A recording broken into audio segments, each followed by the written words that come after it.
오는 8일부터 5세에서 11세 어린이를 대상으로 한 코로나19 백신 접종이 시작됩니다. 어제부터 일제히 뉴욕시 공무원에 대한 코로나19 백신 접종 의무화가 시행됐습니다. 9천여 명이 백신 미접종으로 무급 정직됐습니다. 바이든 행정부의 코로나19 백신 접종 의무화 기한이 20일 앞으로 다가오면서 가짜 백신 접종 카드가 기승을 부리고 있습니다.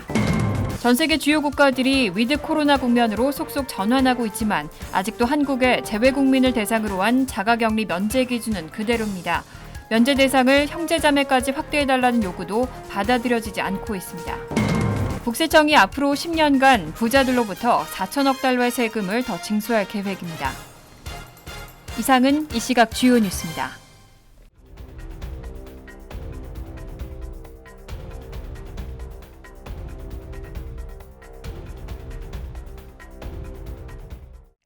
시청자 여러분 안녕하십니까? KBN 뉴스입니다. 오는 8일부터 5세에서 11세 어린이를 대상으로 한 코로나19 백신 접종이 시작됩니다. 어린이들에게는 성인 투여량의 3분의 1 수준이 투여됩니다. 백악관이 어제 5세에서 11세 어린이에 대한 백신 접종 계획을 발표했습니다. 제프 지엔츠 백악관 코로나19 대응 조정관은 어제 화상 브리핑에서 11월 8일부터 5세에서 11세 어린이를 대상으로 한 코로나19 예방접종 프로그램이 전면 가동된다며 부모들은 편리한 장소에서 아이들이 백신을 접종하도록 예약을 할 수 있다고 밝혔습니다. 이어 앞으로 더 많은 백신 접종 시설이 문을 열면 백신 접종자 수는 한 달 내내 계속 증가할 것으로 보인다고 덧붙였습니다. 질병통제예방센터의 긴급 사용 승인과 접종 권고안이 통과되면 승인 절차는 마무리됩니다. 5세에서 11세 아이들에게 투여할 화이자 백신은 기존 투여량의 3분의 1 수준인 10마이크로그램만 투여합니다. 화이자나 모더나 등 mRNA 기반 백신에서 드물게 나타나는 심근염 부작용을 고려한 조치로 보입니다. 앞서 지난 29일 식품의약국은 5세에서 11세 어린이를 대상으로 한 접종을 위해 화이자 바이오엔텍 백신을 승인했습니다. 앞서 FDA 자문기구인 백신생물의약품 자문위원회도 만장일치로 화이자 백신 접종을 권고했습니다. 어제부터 일제히 뉴욕시 공무원에 대한 코로나19 백신 접종 의무화가 시행됐습니다. 지금까지 시 공무원의 91%가 접종을 마쳤는데요. 9천여 명이 백신 미접종으로 무급 정직됐고 12,000여 명은 의학적, 종교적인 면제를 신청했습니다. 어제부터 일제히 뉴욕시 공무원에 대한 코로나19 백신 접종 의무화가 시행됐습니다. 이날 빌 드블라지오 뉴욕시장은 미디어 브리핑에서 지난 주말에만 3,564명이 접종해 막바지 접종률이 크게 오르면서 백신 의무화 대상 시 공무원의 91%가 접종을 했다고 밝혔습니다. 다만 뉴욕시경의 접종률은 85%, 소방국 77%, 청소국 83%로 이들의 접종률은 타 부서보다 저조한 것으로 나타났습니다. 어제 기준 백신 미접종으로 업무에서 배제된 시 공무원은 9천여 명으로 전체 대상자 37만 8천 명 중 6% 내외입니다. 이와 별도로 12,000여 명은 의학적, 종교적 면제를 신청한 채로 업무 중이어서 면제 인정 여부에 따라 인력 부족은 더 심화될 수 있습니다. 최근에 필수 서비스 인력 부족 우려에 대해 의식한 듯 드블라지오 시장은 각 부문 인력은 충분하다면서 비상대응 계획이 수립돼 서비스에 차질은 없을 것이라고 말했습니다. 하지만 어제 기준 폐쇄된 소방서가 18개소인 것으로 나타나 화재 발생 등 긴급 대응에 우려의 목소리도 나오고 있습니다. 노동부가 며칠 내로 직원 100명 이상의 민간 사업장에 대해서도 코로나19 백신 접종을 의무화할 예정입니다. 고용주는 직원들의 백신 접종을 위해서 유급 휴가와 병가를 허용해야 합니다. 어제 CNN 방송은 노동부가 며칠 내로 직원 100명 이상의 민간 사업장에 대해 코로나19 백신 접종을 의무화할 예정이라고 보도했습니다. 이 조치는 지난 9월 바이든 대통령이 발표한 내용을 행정부가 실행에 옮기는 겁니다. 이에 따라 100명이 넘는 직원을 둔 고용주는 직원들이 반드시 백신을 맞도록 하거나 매주 코로나19 검사를 받으면서 사무실에서 마스크를 쓰도록 해야 합니다. 어제 백악관 예산관리국은 이런 비상조치를 내리기 전 거쳐야 하는 사전 검토 절차를 마쳤다고 밝혔습니다. 노동부 대변인은 노동부 산하 직업안전보건청이 직원 100명 이상인 사업장에 대해 준수해야 할 옵션을 제공하는 비상 임시 기준을 마련하도록 긴급하게 일해왔다고 말했습니다. 대변인은 이에 해당하는 고용주가 코로나19 백신 접종 의무화 규정을 마련해 시행하고 이를 단속해야 하며 백신을 맞는 직원에게는 유급 휴가를, 부작용이 있을 땐 유급 병가를 쓸 수 있도록 해야 한다고 덧붙였습니다. 이를 준수하지 않는 사업체에는 위반 한 건당 최대 약 14,000달러의 벌금이 부과됩니다. 바이든 행정부의 코로나19 백신 접종 의무화 기한이 20일 앞으로 다가오면서 가짜 백신 접종 카드가 기승을 부리고 있습니다. 세관 국경보호국은 가짜 백신 접종 카드를 판매하거나 구입하는 건 현행법 위반이라며 단속을 강화하고 있습니다. 바이든 대통령은 지난 9월 9일 모든 연방정부 직원에게 백신 접종을 의무화하겠다고 발표한 바 있습니다. 연방정부 직원과 계약업자에겐 백신 접종을 위한 시간이 75일 주어졌고 접종 마감 시한은 오는 22일입니다. 마감 기한이 다가오면서 가짜 백신 카드 적발도 늘고 있습니다. CBS 46에 따르면 세관국경 보호국 테네시주 멤피스 지부는 지난 9월부터 현재까지 최소 14,788장의 가짜 코로나19 백신 접종 카드를 압수했습니다. 크리스토퍼 클락 세관국경보호국 요원은 본래 가짜 운전면허증을 중점적으로 단속했지만 지난 여름부터 가짜 백신 접종 카드가 나타나기 시작했다며 외국에서 한 번에 수천 장의 가짜 코로나19 백신 접종 카드가 유입되고 있고 최근 더욱 기승을 부리고 있다고 말했습니다. 클라크 요원은 사실 가짜 백신 접종 카드는 구별하기 어렵지 않다며 가짜 카드를 자세히 살펴보면 진짜와 달리 광택이 있는 종이에 인쇄됐거나 오타, 문법적 오류가 자주 발견된다고 말했습니다. 하지만 세관 당국은 가짜 백신 카드가 적발돼도 이를 생산한 외국 기업을 대상으로 법적 조치를 취하기는 쉽지 않다면서도 가짜 백신 카드를 판매, 구매하거나 사용하면 현행법 위반이라고 밝혔습니다. 클라크 요원은 가짜 백신 접종 카드는 연방정부 인장 무단 사용 및 사기, 절도죄로 처벌될 수 있다며 백신 접종에 대해 여러 가지 입장이 있겠지만 가짜 백신 카드 사용은 연방법 위반이라고 강조했습니다. 백신 접종이 늘면서 전 세계 주요 국가들은 위드 코로나 국면으로 속속 전환하고 있습니다. 그런데 아직도 한국의 재외 국민을 대상으로 한 자가격리 면제 기준은 그대로입니다. 면제 대상을 형제 자매까지 확대해달라는 요구도 받아들여지지 않고 있습니다. 전 세계 주요 국가들이 코로나19 백신 접종이 일정 수준에 이르자 위드 코로나로 전환하고 있습니다. 미국은 오는 8일부터 백신을 접종한 외국인의 경우 미국 입국을 허용하기로 했으며 유럽과 동남아 주요 국가들도 자가격리 면제 등 위드 코로나로의 전환을 속속 발표하고 있습니다. 한국도 이달부터 단계적 일상 회복을 시행하고 방역 조치를 대거 완화했습니다. 하지만 그동안 해외 동포 사회를 중심으로 요구해온 자가격리 면제 기준 완화는 찾아볼 수가 없습니다. 단지 자가격리 기간을 기존 14일에서 10일로 축소한 정도입니다. 4일 자가격리를 하잖아요. 10일로 줄이는 건데요. 그 조건이 있습니다. 9일차 되는 날 PCR 테스트를 받아서 보건소에서 받는 거예요. 음성 확인이 되면은 11일차부터 해제가 되는 거고.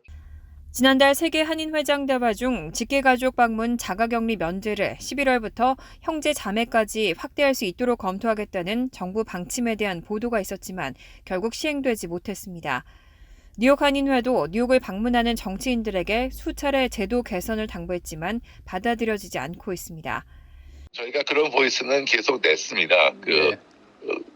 여기 이제 국회의원들 올 때마다 이제 거기 해야 되는 얘기를 하는데 여기 총영사님께도 그냥 그 총영사님도 잘 알고 계시고 사실 여러 번 얘기를 했는데 그게 코로나 팬데믹이 장기화되면서 직계가족이 없는 어르신들이나 한국과 사업 등 교류가 필요한 해외 동포들의 한국 방문이 사실상 어려워져 정신적, 물적 피해를 호소하는 목소리가 커지고 있습니다. 한국 정부의 유연한 대응이 필요한 시점입니다. 국세청이 앞으로 10년간 부자들로부터 4천억 달러의 세금을 더 징수할 계획입니다. 그렇게 벌어들인 세수로 사회보장 및 기후변화 관련 재원을 마련한다는 방침입니다. 로이터 통신은 어제 국세청이 앞으로 10년간 부자들로부터 4천억 달러의 세금을 더 징수하고 사회보장 및 기후변화 관련 재원을 마련할 계획이라고 보도했습니다. 국세청의 세금 징수 강화 방안은 이번 주 민주당이 통과시키려는 법안의 핵심입니다. 월리 아데이에모 재무부 부장관은 이날 로이터 인터뷰에서 세무 감사의 두려움이 가중되면 부자들이 탈세를 못할 것이라고 말했습니다. 바이든 대통령은 지난 28일 사회복지 예산안 규모를 당초 3조 5천억 달러에서 1조 7,500억 달러로 줄였지만 앞으로 10년간 국세청에 800억 달러를 지원하겠다는 방침을 고수했습니다. 이를 포함한 예산안이 통과되면 국세청은 앞으로 몇 년에 걸쳐 수천 명의 징수 인력을 충원하고 낡은 컴퓨터 시스템을 교체할 수 있게 됩니다. 아데예모 부장관은 징수 인력을 늘리고 컴퓨터 시스템을 개선하면 부자들이 세금을 내지 않기 위해 소득을 감추는 일을 제고하게 될 것이라고 말했습니다. 국세청이 세무감사를 강화하고 세무감사에 민감해야 할 이들이 이 사실을 안다면 자발적인 납세가 늘어날 것이라는 전망입니다. 공화당이 의회 다수였던 지난 몇 년간은 국세청의 예산이 줄고 지출이 삭감되면서 세금 징수 인력이 10년 전보다 17,000명이나 감소한 것으로 나타났습니다. 최근 한 달 동안 경제에 대한 미국인들의 여론이 눈에 띄게 나빠졌습니다. 설문조사에 참여한 사람들 가운데 65%가 현재 국가 경제가 빈곤하다고 대답했고 절반가량은 내년 경제 상황이 더 악화될 것으로 전망했습니다. AP통신과 NORC 공공문제연구센터가 어제 발표한 여론조사 결과에 따르면 현재 미국인의 65%는 국가 경제가 빈곤하다고 대답했습니다. 국가 경제가 좋다고 대답한 응답은 35%에 그쳤습니다. 이번 여론조사는 성인 1,083명을 대상으로 지난달 21일부터 25일까지 진행됐습니다. 지난 9월 조사에서는 45%가 미국 경제가 좋다고 평가했는데 10%가량 하락한 겁니다. 이런 수준은 코로나19 대유행이 심각했던 지난 1월에서 2월 경제에 대해 느꼈던 수준과 비슷한 수치입니다. 보고서는 이렇게 미국인들의 경제 심리가 악화된 것은 기름값 상승과 글로벌 공급망 대란 등으로 인한 상품 가격의 상승이 가구의 소비를 어렵게 만들었기 때문이라고 분석했습니다. 실제 노동부는 이달 초 9월 소비자 물가가 1년 전보다 5.4% 올라 2008년 이후 1년 만에 최대의 상승폭을 기록했다고 발표했습니다. 한편 앞으로의 미국 경제에 대한 전망을 묻는 질문에는 47%가 내년에 경제 상황이 더 악화될 것으로 예상했습니다. 좋아질 것으로 생각한다는 응답은 30% 수준이었습니다. 바이든 대통령의 경제 정책에 대해서는 58%가 반대한다고 대답하고 41%가 찬성한다고 밝혔습니다. 다만 미국인들의 국가 경제 전망은 악화됐지만 개인의 재정 여건에 대해서는 낙관적이었습니다. 미국인의 65%가 개인의 재정 상황이 양호하다고 대답했습니다. 오늘과 내일 연준이 연방공개시장위원회 정례회의를 진행하고 있습니다. 테이퍼링 발표가 유력한 가운데 인플레이션과 금리 전망에 대해 어떤 언급이 나올지도 주목되고 있습니다. 연준은 오늘과 내일 통화정책 방향을 결정하는 연방공개시장위원회 정례회의를 엽니다. 이번 회의는 연준의 자산 매입 축소, 테이퍼링 발표가 나올 것이 유력하다는 점에서 전 세계의 시선이 모이고 있습니다. 제롬 파월 연준 의장이 지난 9월 정례회의 후 기자회견에서 이르면 11월 테이퍼링 시작을 천명했고 이후 공개된 의사록은 개시 시점을 11월 중순 또는 12월 중순으로 구체화한 바 있습니다. 연준은 코로나19 사태 직후 발빠르게 기준금리를 제로 수준으로 낮추고 매달 국채와 주택 저당증권을 대량 매입하고 있습니다. 월 1,200억 달러 규모의 자산을 사들이는 연준은 이런 매입 규모를 점진적으로 줄여나가 내년 중반까지는 양적 완화 정책을 완전히 종료할 것이 유력시되고 있습니다. 테이퍼링 개시를 결정할 경우에는 내일 FOMC 회의 종료 후 공식 성명 등을 통해 구체적인 방식과 일정표를 내놓을 것으로 보입니다. 이번 회의 후 인플레이션과 금리 전망에 관해 파월 의장이 어떤 언급을 내놓을지도 관전 포인트입니다. 파월 의장이 인플레이션 장기화를 경고할 경우 그동안 테이퍼링 예고에도 불구하고 역대급 상승장을 유지해온 뉴욕 증시가 출렁일 가능성이 있습니다. 최근 파월 의장은 테이퍼링과 금리 인상은 무관하다며 선을 긋고 있지만 인플레이션 때문에 내년 하반기에 금리를 올릴 것이란 관측도 일각에서 제기되고 있습니다. 어제 워싱턴 DC 연방대법원이 텍사스주의 낙태 금지법에 대해 제기된 소송과 관련해 구두 변론을 열었는데요. 연방대법원 앞은 여성의 낙태권을 둘러싼 찬반 시위로 뜨거웠습니다. 어제 연방대법원은 사실상 낙태를 금지한 텍사스주의 법에 대해 제기된 소송이 적법한지를 따져보기 위해 구두 변론을 열었습니다.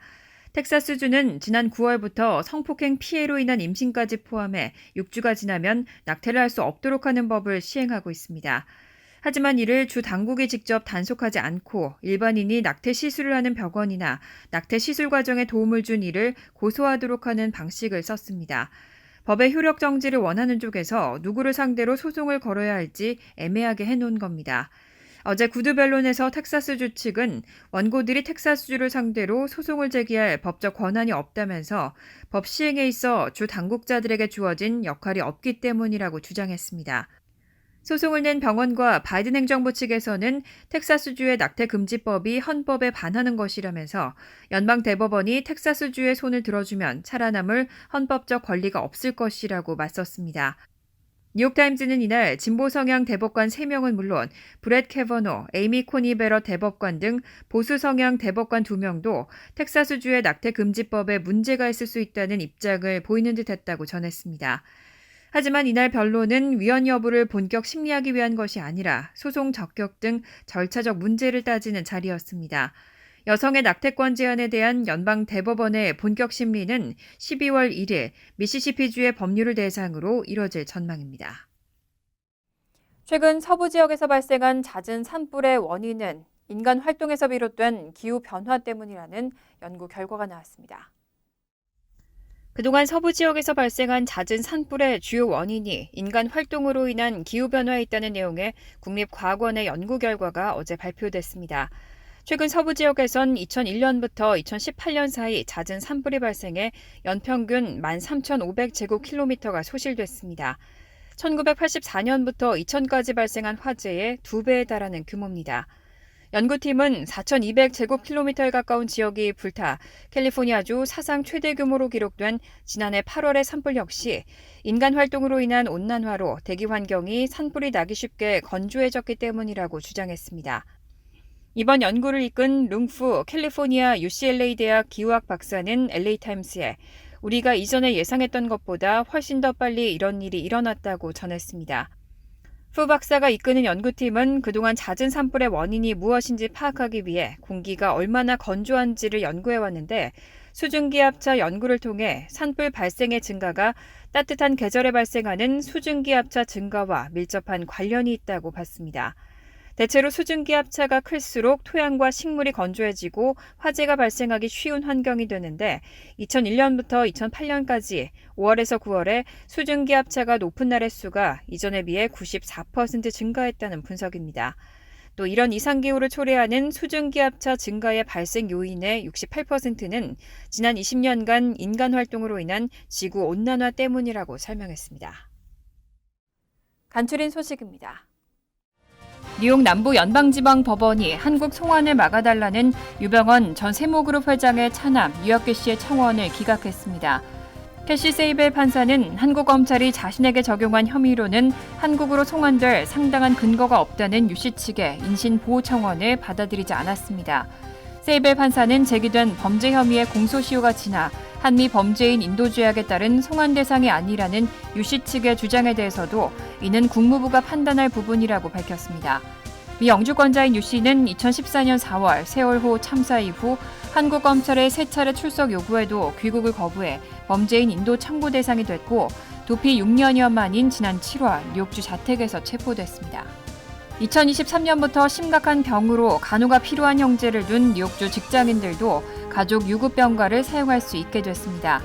이 조치에 따라 형제가 심한 병을 앓고 있는 뉴욕주 직장인들에게도 최대 12주의 유급병가가 주어지고 주급의 67%가 보장됩니다. 형제가 한국 등 해외에 거주하고 있는 경우에도 가족 유급병가를 사용할 수 있습니다. 뉴욕주 유급가족병가는 그동안 12개월 이하 신생아를 둔 부모나 심한 병으로 간호가 필요한 자녀, 부모, 조부모를 둔 자, 군복무를 하는 배우자나 자녀, 부모를 둔 자 등을 적용 대상으로 제한해왔습니다. 캐시 호커 뉴욕 주지사는 어제 주지사실 산하 복지정신건강국의 신임 부국장에 김지훈 씨를 임명했다고 밝혔습니다. 현재 주지사실 정신건강국에서 특별보좌관으로 근무하고 있는 김 씨는 그동안 뉴욕 주지사실 정책부국장, 복지정신건강국의 수석정책고문, 뉴욕주 검찰청 입법담당국 부디렉터 등을 역임했습니다. 김 씨는 메리트 스칼리지에서 2학학위를, 헌터 칼리지에서 사회복지 석사학위를 받았습니다. 전기 자동차 업체 테슬라가 탑재된 소프트웨어 결함으로 12,000대를 리콜 중이라고 로이터 통신이 오늘 보도했습니다. 도로교통안전국에 제출된 문건에 따르면 최근 테슬라는 2017년부터 현재까지 미국에서 판매된 차량 가운데 11,704대를 리콜 중인 것으로 파악됐습니다. 차량에 탑재된 소프트웨어 결함으로 전방 충돌 경고가 제대로 이루어지지 않고 긴급 제동 장치가 갑자기 활성화되는 등 주행 시 문제가 발생할 위험이 있다는 이유입니다. 테슬라 측은 2017년부터 판매된 모델 S, X3와 2020년부터 판매된 모델 Y 중 지난달 23일 탑재된 소프트웨어가 이루어진 차량이 리콜 대상이라고 밝혔습니다. 환율과 증권 소식입니다.